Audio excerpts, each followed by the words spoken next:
Happy New Year, Laura. It's 2021. Yay!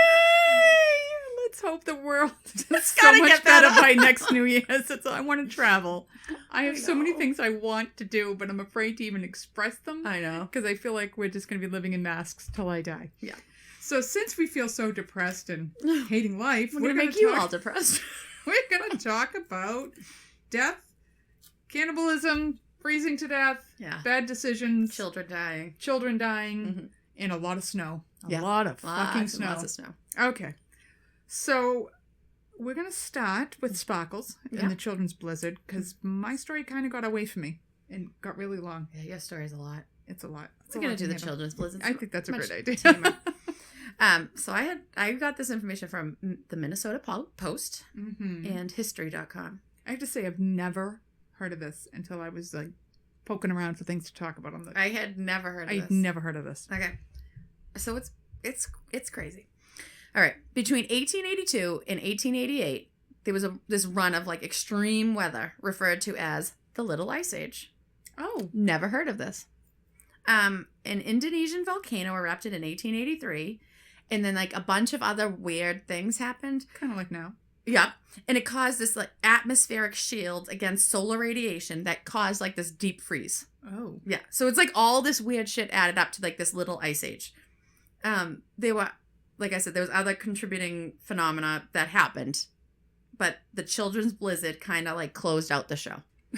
It was the grand finale. Yeah. The winter of 1887 to 1888 was awful, especially in the Northwest Plains region. So I'm talking like Montana, the Dakotas, Minnesota, Nebraska, Iowa, that whole area. Well, if you've ever been up there too, there's nothing to break the wind. Mm-hmm. There's no trees, there's no mountain, there's Yeah, nothing like but plains and plains of snow and cold. Yeah. So this Northwest Plains region, terrible winter, 1887 to 1888. November had ice storms and sub-zero temps. Oh, good. December accumulated 30 plus inches in many places. Wow. And January 5th had a huge sleet storm that coated all the snow on the ground with ice. So now you have all this snow that had that's dropped, frozen solid. and now it's frozen solid. There was no school, farmers couldn't work, everyone's stuck at home because this winter's so terrible. And then next year, there's 4,000 new children in the whole town. So on January 12th, 1888, people wake up to these mild temps. It's all of a sudden like a mild day. The ice and snow starts melting. The sun's shining. People are New shine day. Yeah.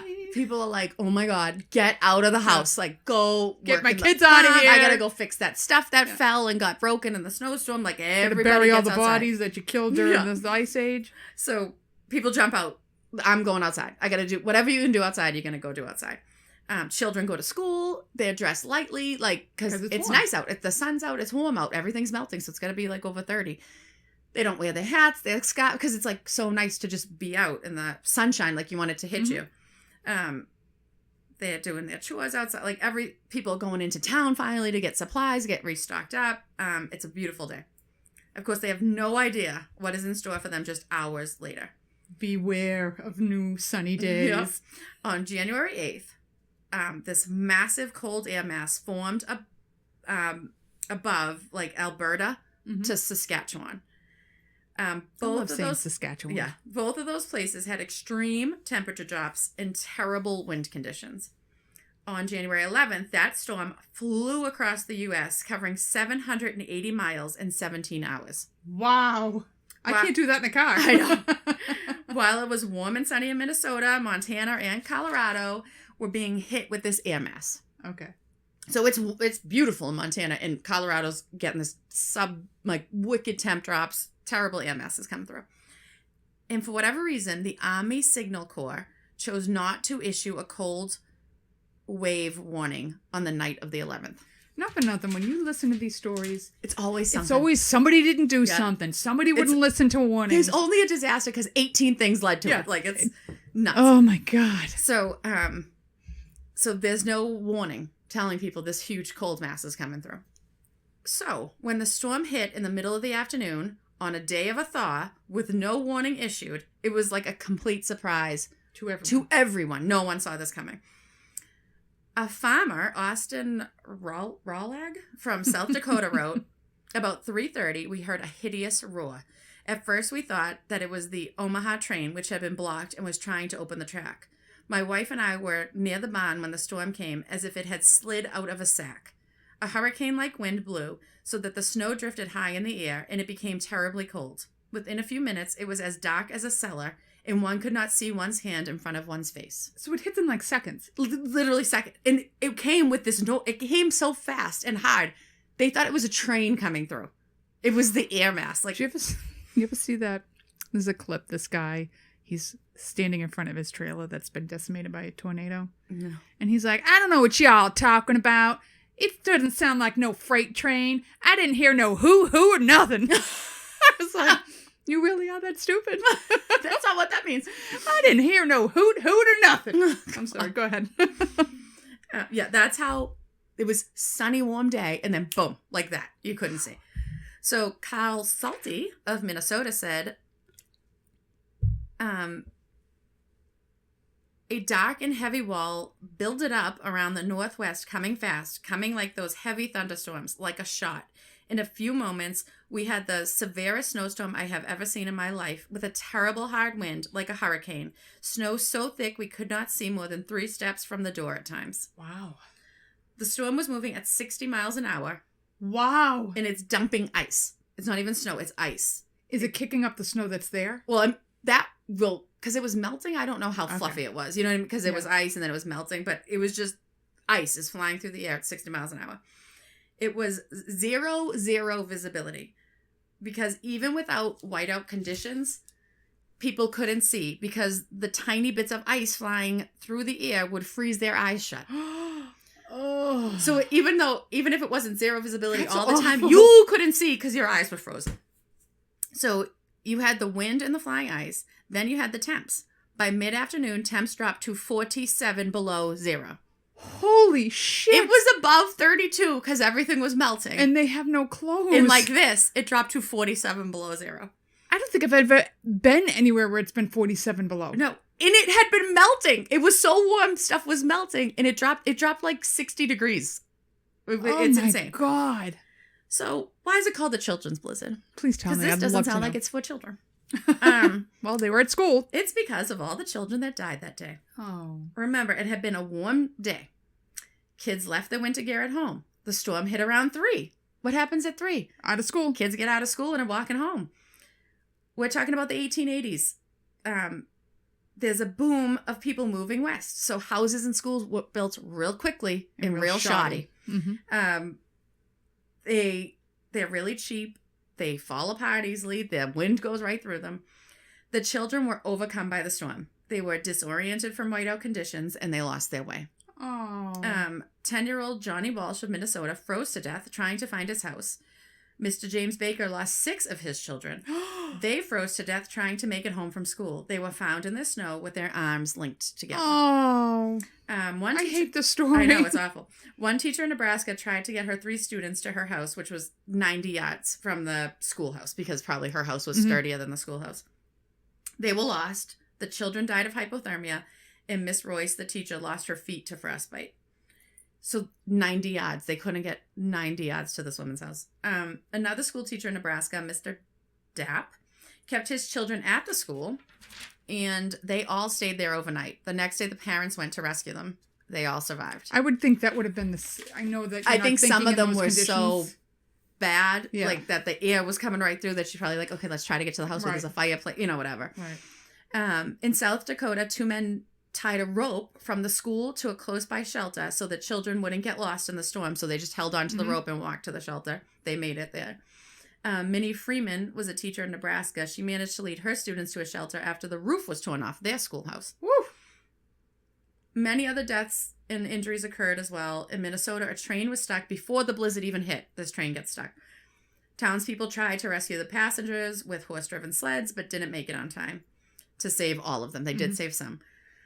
Some were delirious with hypothermia. One man was ripping the clothes off the women near him. I was going to say, well, no, that's not paradoxical. Yeah. Well, it was because it wasn't, because he wanted to put them on himself. He's taking the clothes off other people to put on himself because he was so crazed out of his mind, saying he must get warm before he died. I only have minutes to live. I have to get warm. That's what he was saying. 25 people did survive, but spent 3 nights on the freezing cold train. Like, no food, nothing. Woo.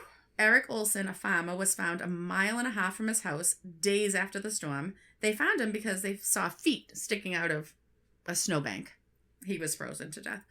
O.A. Hunt wasn't found until April 1st. Oh. When enough snow had melted that they could finally find his body. That's Herman so sad. Brusky walked to town on January 11th and was found frozen a week later. James Jackson lost his cattle stock. He found them frozen to death over a 10-mile radius. That must have been quite a spring thaw. I can't even fathom. Oh my God. A few were alive. A few of the cattle were still alive when they were found. So he takes them back to the barn. They start to thaw. They die. As they're thawing, the flesh is just Oh coming my off God. of them in chunks. Because it's all it's just rotted. They were frozen solid. I can't say that. Wilhelmina, thank you. I'm like, I know how to say it, I just can't. Wilhelmina Lupke of Minnesota died of gangrene from her hands and feet being frozen. Oh. I love this name. This is my favorite. I know we shouldn't laugh at this story. Knutson. I'm going to call my cat that. Yeah, Knutson. It's with K's. Yes, It's but a still, silent why K's. would you call him Knutson? How unoriginal of a parent can you be if you named your kid Knutson? He left his home the morning of January 12th because it was beautiful. So he goes to get supplies. And he's a nut. His wife, Cecilia, went out to look for him when the blizzard hit because now she's nervous, like, where is he? And was so disoriented, she froze to death 40 steps from her door. Holy shit. They could not see. And Anything. that's what happened. Everybody just got lost. Like, you couldn't find your way. So you just froze. And the temperatures dropped so fast. You're freezing to death fast. Hanley Countryman had gotten 40 pounds of supplies on January 12th and was 150 yards from his door when he froze to death. Oh. It was said that bodies were frozen so solidly that they made a metallic sound when touched. Oh. Mm-hmm. For years after the blizzard, physical scars were seen. People had missing legs, fingers, ears, nose, due to frostbite. So all these people all over the place. If you went to like church, there'd be like all these people with limbs missing and stuff because of this blizzard. In 1888, communities invested in sturdier schoolhouses to keep children safe. So that was something good that came out of it. And the death toll was hard to measure because, back then they have bad records. But it's believed to be between 250 and 500 deaths that day. I think we should stop complaining about the blizzard of 78. I think so. Okay. Right. This just came. Can you imagine? It's like warm and sunny out. And then it literally drops 60 degrees in like an hour. It goes to 47 below. I know. But that's not even it's even more than, right. It's like 7. It was like, it's an insane temperature drop. It's ridiculous. Yep. That afternoon. It's crazy. Jesus. Out of nowhere. It was I've never awful. heard of that story. Yeah. So we got frostbite. Got a little frostbite. Got a little snow blindness. Oh, definitely snow blindness. Snow frozen. Mm-hmm. Hypothermia. Oh, definitely. There's some hypothermia. They died. Yep. Okay. Yep. I just need to add the cannibalism. It's your turn. Step in the Donner Party. Yep. All right. So Vienna tells me the other day, she goes, Mom, which reindeer has the loneliest birthday parties? I don't know, Vienna, what? Donner. Because nobody wants to go to a Donner party. Wah, wah, wah. And that kicks off the Donner story. Mm-hmm. All right. So this is, like I said, quite a story. I'm not going to do the justice to it because to do the justice to it, I would have had to cover the actual people in the party, the families, because it involves families and dynamics and this and that. So the last podcast on the left does like a 4 to 5 part series on the Donner Party, and they do it justice. Okay. There is also a book, which I was going to look up who wrote it, which I forgot, called The Indeterminate Stars Above. I think that's what it's called. And there was a woman, part of the Donner Party, and it's told from her point of view, kind of. But it literally takes you from the very first day till everybody afterwards. And it gives you, like, when these people were on these routes going west on these wagon trains, how many would die from typhoid and typhus, and kids would just... It's like Oregon Trail. Yes, well, like, and people think they were all sitting in their carts going, no, the carts were for the food and the furniture. Yes, you walked to Oregon. And when you would walk through the prairies, the little kids, they're walking with mom and dad, and they would just wander off, and they would never be seen again. Mm-hmm. Or the parents would be carrying sidearms that would accidentally go off and shoot and kill one of the kids. Mm-hmm. Like, it was not unusual to leave with 6 kids and arrive with 3, you know? So it was crazy. So it's 1840. The U.S. has this huge westward expansion from Manifest Destiny. Go back to your History 101, where we thought we owned from coast to coast. And you have all these people moving to Oregon and California territories. They're not states yet. It gets into, when you really get into it, they were trying to settle California because we were trying to take it from the Mexicans during the Mexican War. And they figured if we could populate it with as many white people, it would push the Mexicans out and we could claim California. So they're offering free land. They're offering ridiculous things in California for you to go. Indiana, Illinois, they're like swamplands at this time. They're full of yellow fever, scarlet fever. They're packed. Everybody, they're looking for that paradise somewhere else because they're not finding it in Illinois. Shocker. Okay, so the West is offering religious freedom, fertile land, economic opportunities.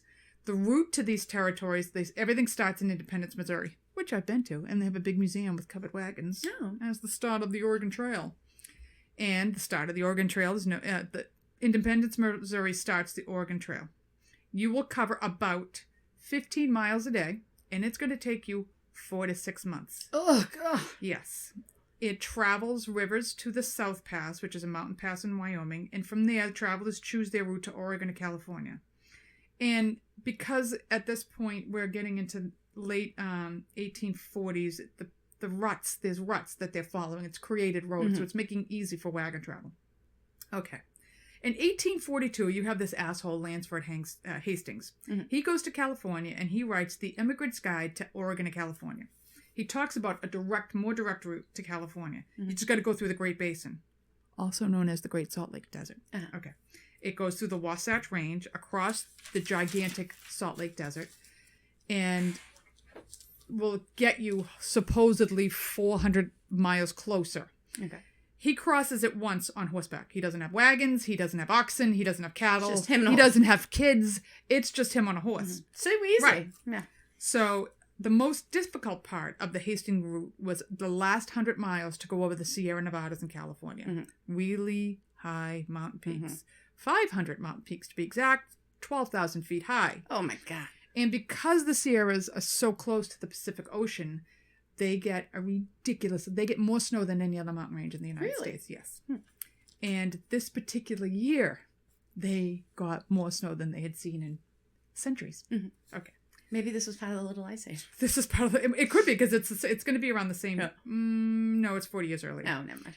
Because of all of these things, when you leave on the journey, it's crucial you leave Independence, Missouri on time. On time usually meant April 1st. Remember, April 1st is your key date to leave. Okay. You have, in spring of 1946, George Donner, he's 60 years old, and his wife Tamsin, 44. They have 3 daughters, and he's traveling with his brother Jacob, 56, his wife Elizabeth, 45, and their 7 children. They are joined by the Reed family. James Reed, 45, wife Margaret, 32, 3 kids, 70-year-old mother-in-law who also has TB. Okay. Nice. So they are 2 of the main families. There are many other families that are going to join them, but obviously you know the Donner Party. Reed is going to play a factor in this. And like I said, read the book or listen, because the stories about these people are really good. So they are also joined by Teamsters, not Jimmy Hoffa's Teamsters, the Teamsters that run the oxen, they run the cattle, because they're moving with everything. Their grocery store is moving with them. All their food, all their supplies is packed in these wagons. So they begin their journey from Independence, Missouri, and the Reed family and the Donner family knew each other in Illinois. They've traveled to Independence. They join up with other families on the train, and they leave May 12th, 1846. Oh, way too late. Way too late, okay? You want to leave April 1st. So we're already about a month behind. Now, they've been told snow doesn't hit the Sierra Nevadas till November. Now, there's going to be a lot of misnomers in this story. Okay. So they're 2 weeks into the trip. Mother-in-law kicks the bed. I mean, they literally dump her on the side of the road, and they keep going. They should have just left her in Illinois. If you can't walk, if you can't travel, if you get sick, you're being left in the field. Here's a bottle of wine. See you later. Okay. By June 16th, they have traveled 450 miles, with only 200 to go to get to Fort Laramie, Wyoming, which is where they're going to decide what they're going to do. Okay. And they describe the first part of the trip as happy times. There's music playing, they're dancing every night, they're camping, they're having a great time. Love is in the air, people are meeting people. They're loving it. So along the way, more people are joining the party. You have Sarah Foster, 19, and her husband. Oh, her husband, Will. She got divorced, apparently. Oh, oh no. Bill, 30. You have the Breen family. They are also a key family. You have this old guy named Hardcoop. He's 70. And many others. I mentioned these people for a reason, because Sarah Foster is the one from the book. It will tell you what happens to her husband and everything. He doesn't make it to Wyoming. Or to Oregon. All right. So there's about 81 people. Wow. On the Donner Party. They don't really want to... The Reed family really was the leader, but it becomes the Donner Party later because he was just a nicer guy. So Lansford Hastings, the asshole, he writes letters and he sends them on to the wagon train to promote his cutoff. Oh, this is a great cut. You should take... I don't know what his... Yeah, what was he getting out of it? I don't know what he was getting out of this. Maybe if he thought he made this great trail, he would be famous. He's famous, all right. Yeah. So he keeps writing to the party, take my cutoff, take my cutoff. It's great, it's great, it's great, it's great. So July 12th, the Donner Party, they get in the Reed Party, they get one of the letters. July 20th, most of the wagon train thinks the Hastings cutoff is a bad idea. So now they're kind of getting at a crossroads. And the other part of this wagon train is going straight. They're taking the good old-fashioned route. They get this letter and Reed's like, this is a great idea. And Donner's like, oh, I don't know. His wife's like, bad idea. And it's going all around. And a small group really wants to take the cutoff. The rest of them want the traditional route. He wants the cutoff. Let's cut off 300 miles. That's months. We'll be there sooner, blah, blah, blah. And at this point, they decide they're going to take the cutoff, but they need a leader. Now, James Reed, he wants the job, and he probably is more suited for the job, but he irritates the shit out of people. So they elect George Donner, because he's quieter, he's older, he's nicer, he's George Donner, me and my family, it's great. So that's how they become known as the Donner Party. Just sounds better. I know. So it's the Donner Party of 81 people that are taking this Hastings cutoff. You got the Donners, you got the Reeds, you got the Fosters, you got the Breens. So they all decided to go. They went as a group together. Okay. Because remember, the Donners and the Reeds knew each other before. Right, I figured they would go. Yes. I didn't know if they they're all going to go. And the women, who all think it's a bad fucking idea, nobody's going to listen to them because they're women. Kids have no say in it. They're just fucking hopping along on the side, getting shot by their parents, wandering into the weeds. So a journalist had traveled ahead of the Donner Party. He's going down this Hastings cutoff. And he immediately, within a day, is like, there's no fucking way the wagons are going to make this cutoff. There's no way. So he's writing letters back to the Donner Party. And they're going to this Jim Bridger at Bridger's Trading Post, which is right at the beginning of the cutoff.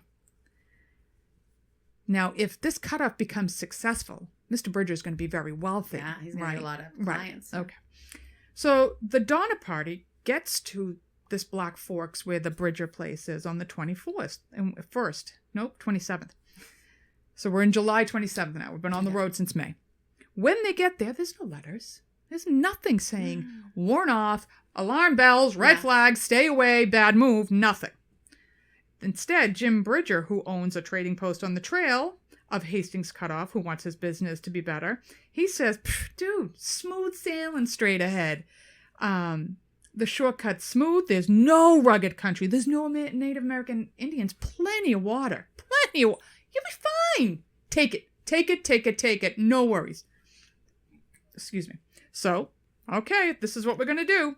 And he says, best of all, the trail's wicked easy to find, and it's 350 miles shorter. They're like, all right, sure, Reeds, let's go. It's fucking great. James Reed, hell yeah. It's thought that Jim Bridger purposely hid the letters saying how bad it was. All right. Ominous foreshadowing. Yeah. So, further down the road at Fort Laramie, Reed meets an old friend, James Kleiman, who says, you don't want to go this way. He says the wagons will never make it, and Hastings is a liar. This is a bad idea. Do not go this way. Tamsin Donner's like, I really think we should go back. I think this is a really bad idea. Nope. Nobody listens. Okay.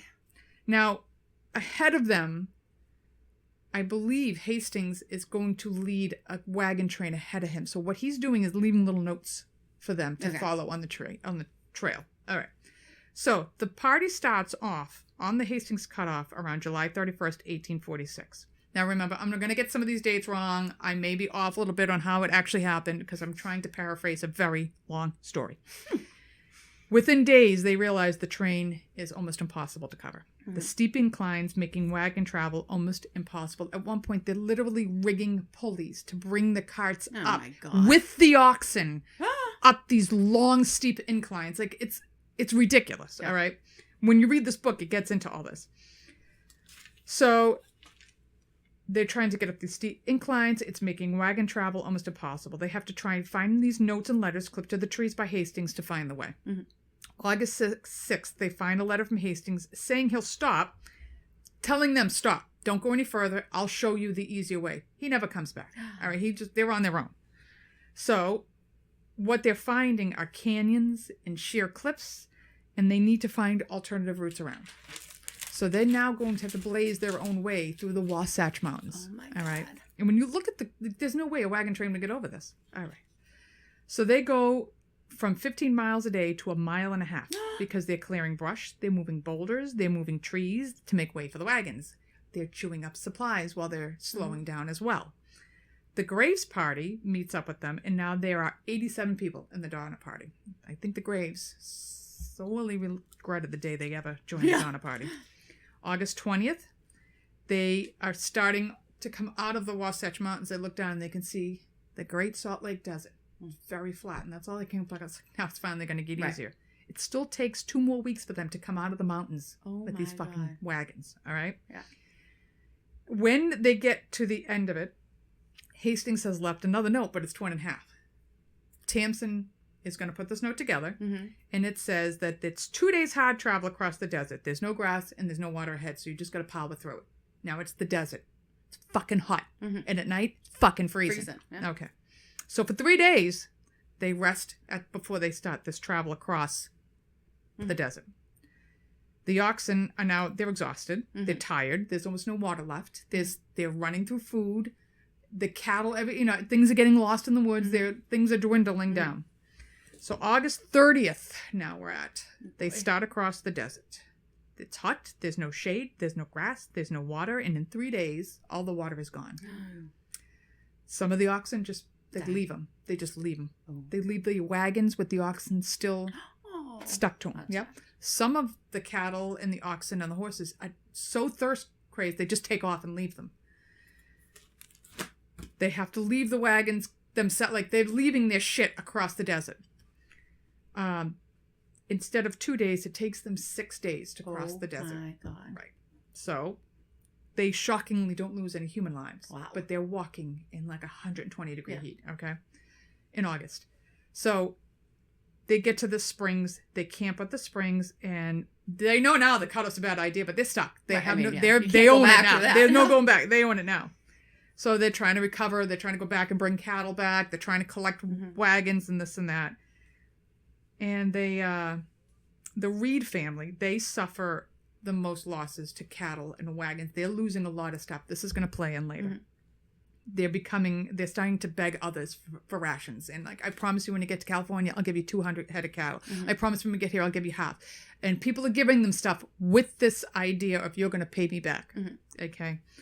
So a few scout ahead and they say there's 40 more miles of desert to cross. Oh my God. So they get through the next 40 miles of desert unscathed. And now they're on the Humboldt Trail. All right. Now they're at September 26th, 2 months after getting off the cutoff. It was supposed to save them a month. It has tacked on an extra month. They now have rejoined the normal trail in this cutoff. All right. And the cutoff has delayed them over a month. Oh my God. Along the trail as the Humboldt, now the Native Americans are having fun with them. They're killing their cattle, killing their horses, picking off their wagons. They're fucking with them the whole way down. So it's dwindling and dwindling. They're losing a lot of stuff on this trail. Page flip. All right.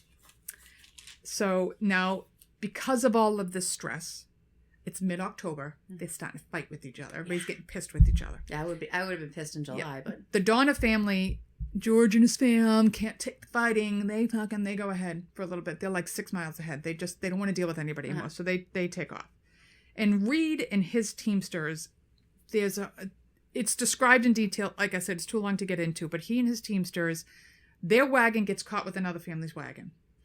The teamster and the other guy start getting in a fight, and one guy starts whipping the other guy. Oy.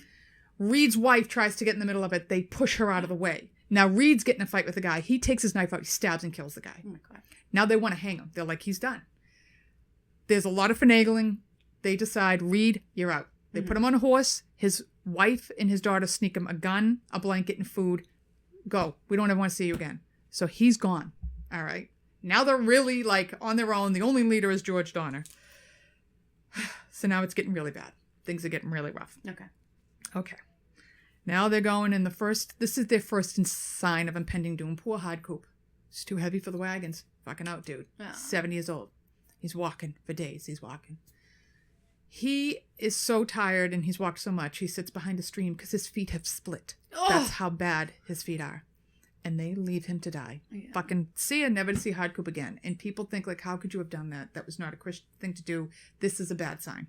So that's the first thing where you're like, nope, not a good idea.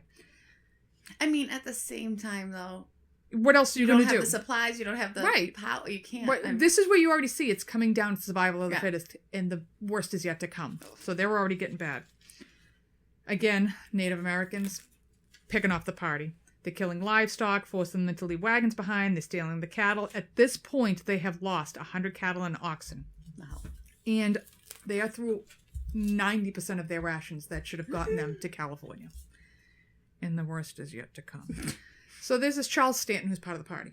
He comes important too. So Charles Stanton was this bachelor. I don't know how he gets attached. I forgot how he got. There's a whole story to him. At one point, he leaves to go get more supplies. He has no attachment to the Donner Party, but he says, you know what? I'm going to come back with supplies. I'm going to help you guys. All right. So Charles Stanton takes off. Eventually, he comes back. And he comes back with 2 Native Americans from the Miwok tribe, Louis and Salvador. All of these people I'm mentioning for a reason. And he comes back because he promised, because he was a man of his word. I promised I would come back, so he comes back. And he has some more rations, but not enough to really get them going. And I could be wrong in the time frame of when he leaves and when he comes back. But he leaves the party at one point. He joins the party again, which I'm sure he wishes he hadn't also. Yeah. So, and when he comes back, he has news that Reed made it to Sutter's Fort by himself. Yeah, because it's just him on a horseback. He can cover fucking miles now. What an asshole. So he makes it to Sutter's Fort. He's on a mission to get back to his family. But. So now it's October 20th. And they get to the foot of Sierra Nevadas. And they already know there's a problem because the Sierras are already covered in snow. They're seeing the snow all over. And they were told this wouldn't be till November. So they're like, fuck. Yeah. Okay. They're at the foot out and they're grazing and this and that. And they're deciding, what should we do? Should we go? And, what do we want to do? And they're like, 100 miles left. Let's fucking do it. So they start up to the Sierra Nevadas. And they get as far as Truckee Lake. Truckee Lake is like 3 miles from the summit that they have to cross to get over the pass, which eventually will become known as Donner's Pass. And the Donners are now trailing them 6 miles. And they can't get to Truckee Lake. So they have to stop at the base. So they're about 6 miles apart. There's the camp at Truckee Lake, and there's the Donner family, George and his brother and their kids. Everybody else is at Truckee Lake. And it starts to snow. So they're like, okay, we'll just wait for the snow to stop. Now, in the meantime, they're setting up camp to hang out. The people at Truckee Lake found a cabin, an old cabin. And so some of them are staying in the cabin. The Donners don't have a cabin. They put some branches against a tree and they take the cover. No, at this point, they didn't even do that. They're building something. He cuts his hand. It's a superficial wound, but he cuts his hand. So now the snow begins to fall. And they're going to try to make the pass, but the snow drifts are 5 to 10 feet high. Jesus. Makes it impossible. So they try the pass a couple more times. It's not happening, so they kind of hunker down. There are 60 people all camped at Truckee Lake. And what is happening is it's going to snow for 8 days. Straight. 8 days straight. So they're starting to build cabins because we're stuck now. Right. All right. So this is the point where they're building extra cabins at Truckee Lake. And the the Donners are making teepees with the covers of their wagons. Mm-hmm. That's all they're going to have to sleep in all winter long. And it's a winter. Oh, God. Okay? It's a winter. I'm freezing. Yes. And I'm in a house with a blanket on. So the Donners are in teepees. Uh-huh. The cabins, they've used the covers of their wagons to cover the top of the cabins. Mm-hmm. Very crude, very cold, very wet. Mm-hmm. Okay. Storm lasts 8 days. There's no food. The animals are freezing to death, and they're being buried in the snow. Uh-huh. There's pictures of where they were cutting the trees. It's 20 feet high where they could cut. That's how deep the snow is getting. All right. They try like 2 or 3 more times to try to move out. It's not happening because it's snowing for weeks at a time. There's no food.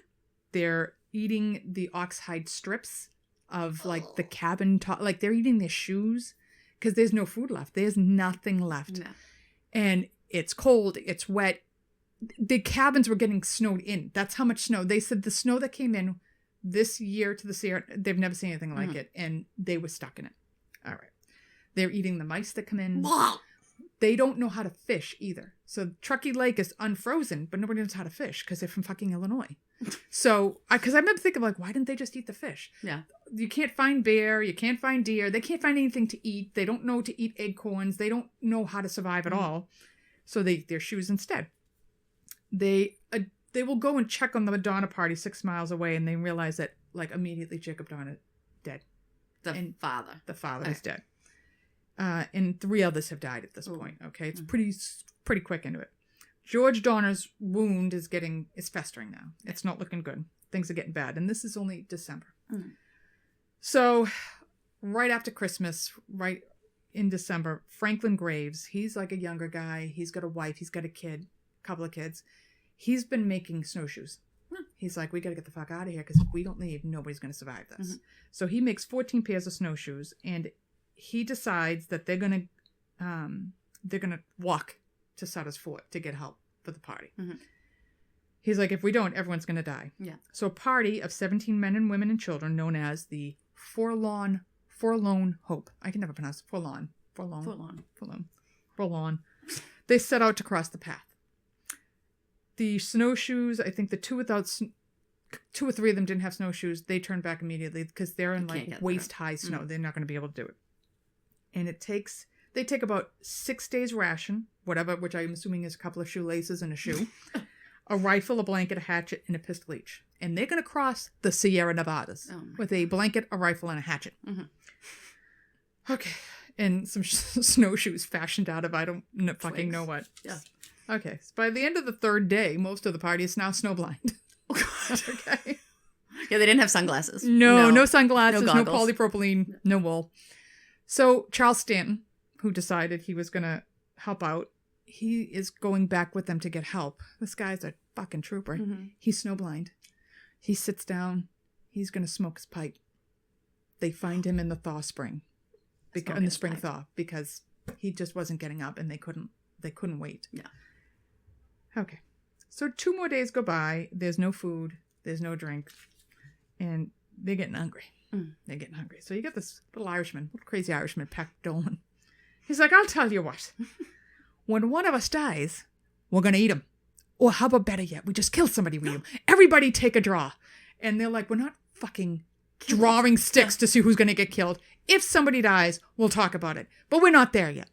Patrick Dolan's like, fine, whatever. So, it'd be great with some Guinness. It'll be great. So that's what they decide. If somebody dies, they'll eat them. And things are getting rough in the camp, too, where cannibalism all of a sudden is like, not such a bad idea. The real Christian people, like, won't even consider it. But the kids, they don't really give a shit. They're kids. It's, it's getting rough in the camps, too. So now and I had seen a movie on this, all right? So they're walking, and they're lost. They're completely fucking lost. The guides don't know where they are. They wound up going hundreds of miles out. Like, but they went miles out of the way to get to Fort because they have no idea where they're fucking going. In the snowblind. And now there's a blizzard that hits. Oh, God. And the way they shelter from the blizzard is like cattle. They all just stood in a circle and froze to death in this blizzard, okay? So they get trapped in the blizzard. Franklin Graves, the leader of the pack, and another guy perish. Oh. Patrick Dolan. Oh, he he was delirious. all over it. Oh, he's like you think. He starts with the paradoxal undressing, loses his shit, and dies. Oh. Who's the first person they eat? Patrick Dolan. What was his idea? He wouldn't feel bad about it. Now, they have the guides, Louis and Salvador, with them, and they're like, fuck no, we're not doing that, because they do know how to survive. So they're digging, looking for acorns, they're making paste or whatever fucking tree limbs they find, and they're eating like weird shit, but they're surviving. Mm. At one point, they take their snowshoes off, and they're eating their snowshoes, because there's nothing left to eat. That's how bad things are gotten. Yeah. So Patrick Dolan, we take a little hunk of lamb from Patrick, roast him up, eat him, and they would go for the organs first because the organs had the most nourishment. Mm-hmm. So we're having a little liver, a little kidney pie, fry it up, put it in our purse, off we go. So they'd get like this boost of energy after they would eat to travel on a little bit longer. A few of them, like I said, are refusing to eat. I think I can't think of the guy's name. One man and the two Indian guides, two Native American guides are like, no, we're not doing that. Mm. So, I'm sorry, they ate their snowshoes after the first few bodies now they have no more body food. They go back, now they're eating no shoes either, because we're going to go back to eating shoes because there's no humans to eat. So, the next day they start talking like, Louis and Salvador. I mean, they're weird. Let's just kill them and eat them. Oh my God. So the other guy, I'm forgetting his name, and I could look him up, but I'm not going to. He warns them. He's like, you guys better skedaddle because they're going to eat you. So Louis and Salvador take off. They're like, see ya. Yeah. Wouldn't want to be ya. And they take off. Another one dies in the night, and now there's only 7 left. Obviously, he is stripped clean and eaten pretty quick. Oh my God. Eventually, they're getting hungry again. Mm-hmm. Walking through the woods. And this poor Louis and Salvador scraping down for some acorns. 2 to the back of the head. They eat Louis and Salvador. Oh my God. Yeah, they're great guys. Yeah. Uh-huh. No wonder why they hate us. Why does everybody hate? Fucking first to eat? I'd have gone for the fat guy. I'd had some pork rinds. I didn't know they killed them to eat them. Right to the back of the head. The 2 of them are like digging in a stream looking for food. Shotgun, back of the head to the 2 of them, stripped and clean. I'd take the shoes. Had to be covered in rawhide. Or I'd say, hey, you gotta dig up enough food for me. Go fish for me, fucker. I'm going to eat you. I knew they ate people. I didn't know they killed people. That's how desperate these people are getting. They killed people. At the camp, there's a guy. I didn't write about him, but I'll cover him at the end. He was something. Okay. All right. So, they eat Louis and Salvador. And now it's like January 12th. It's about a month. Oh, my God. Yes. It's about a month after they've left the Donner Party. Mm-hmm. They stumble on the Miwok tribe. Who apparently doesn't know they've just killed 2 of their own. And the Miwoks are like, they look so bad. They're horrified. They think they're like ghosts that have come out of the woods. They are starving too, but they're eating like acorn paste. They knew what to do. So they kind of feed them some paste, and they get them to a local white man's camp, I guess. Takes them 33 days to get help for the Donner Party. So back at the cabins, you've got... the Donner family, the father's hand's necrotic. He can't do anything. He's just laying in bed, just taking a very long, slow death. Mm-hmm. People are dying. People are being eaten. The kid, like, they're making this goop from the ox hide, and they're feeding to the kids. Oh. Like, the kids don't know what they're eating. They're just eating. Because some of them are so young, they wouldn't even know, But a lot of the parents couldn't bring themselves to eat it, but they would feed it to the kids to keep them alive. Mm-hmm. It's bad. The cabins, you can't even see them. Because of the snow. Things are bad. Real bad. Okay. So James Reed, he got to Sutter's Fort. He's trying to get help for his family. But now he's also stopped by the snow. So they're stuck on one side. He keeps trying to get over to see his family. And they're stopped. On February 4th, a rescue party is prepared to get to Truckee Lake. They are traveling over the pass, and they're hiding and stashing food along the way so they don't have to carry it. When you read the book, it really gets into the rescue efforts because a lot of shit would happen back and forth between the pass, where there was one group that had kids and a woman with them, and they were on like a pallet of wood, and they were sitting on top of the snow, but now the snow is melting and they're sinking into the thing, so they can't get out. The rescue party is going to come back for them. All these kids and a woman. When they came back, all the kids and bones, they had eaten the woman. And the rescue party literally looked in the pit of these kids and was like, do we save them? Yeah. Because this is fucked up. Yeah. but they saved him. Yeah.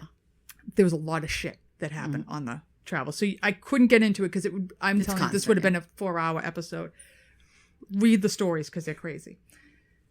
So February 4th, the rescue party's prepared to get to Truckee Lake. They're hiding food. And on February 18th, they finally reach Truckee Lake. They're kind of horrified by what they see. There's some body parts around. There's like things bad. But they have food with them and they're giving it out to people. And the smell of the place is overwhelming because all of the oxhide thing is rotting from the wet. The body smells, the death smell. Yeah. Things are really ugly there. 13 of the party are dead, and they're kind of half buried in the snow if they're not eaten. They just kind of stuck them where they could stick them. Well, it's like a refrigerator. Yeah. People are obviously mentally completely unstable. Some of the party, they go down to the Donner cabin, and they bring back 4 of the children. 21 people leave with the first rescue party. Now, I think the Reed family, the wife stayed back with 2 little... Oh, no. The wife and 2 older kids go with the first party. I forgot why she leaves her 2 little kids behind, but she leaves her 2 little kids behind with the Breen family. And they're going to take care of them. And they leave to go at Truckee Lake. So there's 21 left at Truckee Lake, and there's 12 left at the Donner location after this first party leaves. So the first party's coming out of the woods, and they're like done. They're delirious, and James Reed is trying to come up. His kids come out of the woods at the same time, and they all greet, and he's like, oh my God, but he's still missing his 2 little kids. So he is going on the second relief party, and you're not going to stop him. All right. So he sends the rest of his family on to wherever they're supposed to go, and he goes back to get his other kids. And it's at the second time they see the signs of cannibalization. So the first time the bodies are hidden and stuff, now they come in and there's body parts around the camp. They see the mutilated bodies and limbs thrown about. Like at one point, somebody, this isn't funny, but it's funny. Somebody is carrying like a leg. Oh. And they see the foreigners like, and they're like, oh shit. And they throw it into a pond and they keep walking like, didn't see nothing here. Nope, you didn't see nothing. So, they go inside Jacob Donner's tent because his wife is still alive, and they see that the kids are eating what was left of Dad. Oh. Because there's nothing left. They look in the pot, and then they can see body parts. George Donner's there. He's half dead, all right? His wife will not leave him. They get some of the Donner kids out. They evacuate 17 more people. These leaves 5 remain at Truckee Lake. Tamsin, George, and a couple of the other kids are left at the Donner part. March 14th, the third relief shows up. Everyone leaves but George, he can't travel. He's going to die. And his wife. Now, I was watching a special on this, and the wife is like, she sends her kids with the last relief party. And George is like a brink from death, okay? And she's like, no, I'm going to stay with my man, blah, blah, blah. And I looked at Brian and I said, you'd be toast, dude. You know what I would have done? I'd have taken a pillow and smothered him. Get it over with. Because she wanted to bury him properly. Okay, let's kill him now because he's dying. And I'm going with the relief party. Sorry, but I'm not freezing to death here at Truckee Lake. I'm not doing it. So her family goes. Not like 3 days later. Not even. He dies. Well, of course he does. So she puts on her clothes. She's going to follow the relief party. They never find her. Okay. They never find her. So April 10th, a month after the third relief party had left, and they knew, the Donners knew, like, nobody's coming back. This is it.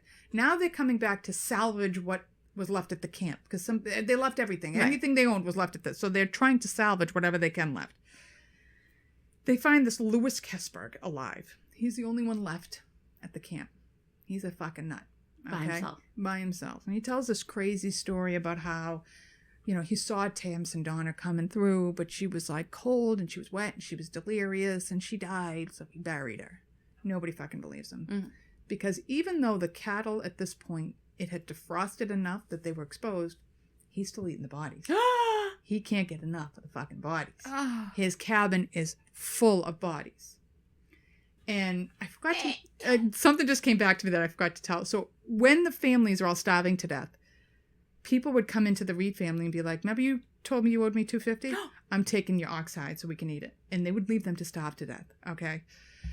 So I forgot to tell that. So he is also stealing whatever's been left around. So he's got silver in the cabin. He's got candlesticks. He's like, and he's just like nuts. He's fucking nuts. So they eventually pot him from the thigh bones and convince him to come back to the fort, where he is forever ostracized and dies a like lonely old man because nobody can get over the fact of what they're pretty sure he killed a couple of the people that were left and ate them. Okay. So on April 29th, 1847, he is the last of the party to be rescued. Their tale becomes national news. So they're traveling in 1846. 1,500 people are on the Oregon Trail. Their story gets out. 1847, 450 people now are on the Oregon Trail. 1848, we're down 400 people. Yeah. Nobody's going to take the chance to have what happened to them happen to them. So of the 87 who took the Hastings Cutoff, 48 survived. Mostly children and women survived that trip. Almost all of the men perished. Wow. Only intact families left were the Reeds and the Breen. They're the only ones that everybody survived this tale. Eliza Donner publishes an account in 1911 of her story. She was 3 years old at the time, so she's compiled stories from her siblings and stuff, and she writes this story of the Donner Party. The last survivor of the Donner Party, Isabella Breen, died in 1935. Wow. Yeah, she was a year old when this happened. So I had been fascinated with the story forever. I'm still fascinated with the story because I am a sick fuck. And I'm still fascinated with the story. It's crazy. The Indeterminate Stars Above, it's a great, great, great story about the Donner Party. And it really gets into, like they said at one point, Sarah Foster, you know, they're snowblind, they're this and that. They're standing, well, they're not snowblind because she's standing at the top of the Sierras. And they say this is as close to heaven as you could probably ever get. How beautiful it was. So she's still able to think this is absolutely beautiful when she's about to die. Right. She does make it. Her husband never made it. She gets remarried. She gets remarried. A lot of these people became successful in California. They were given land. They were given this. But I think they always had a little cloud over them. Stigma. The cannibalism never really kind of was shaken. No. Shaken, not stirred. I mean, not that you get it. I think I'd be the first one eaten because I would never tolerate the cold. No, I'd be bitching and they would kill me. Shut up. Yes, they'd kill me just to shut me up. I'm not even hungry, but let's just eat. Just eat her. Patrick Dolan would be my roommate. Yeah. Oh, let's just kill her. We'll kill her up in a Guinness stew. I was like, oh, God. First one eaten.